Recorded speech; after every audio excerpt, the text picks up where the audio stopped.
আজকে সকাল থেকে আমার ছোট্ট বাগানটার পরিষেবা করেছি। নানা রকম গাছে নানা রকম সার টার দিয়ে, তারপরে দেরি হয়ে গেছে, সময় হয়নি, এই জন্য আজকে আর দুপুরে ভাত বা কিছু বানাইনি।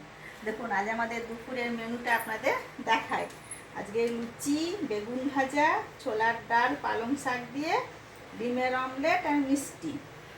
আপনারা তো মুসুর ডাল পালং শাক দিয়ে বানিয়ে খান, আমি আজকে ছোলার ডাল দিয়ে বানিয়েছি। ওই একই পদ্ধতি, ওই পেঁয়াজ কুচি, লঙ্কা, রসুন, আদা এই দিয়ে সাম্বার দেওয়া, খেতে ভালো লাগে। তাহলে বলবেন আজকে আমার দুপুরের লাঞ্চটা কেমন হলো।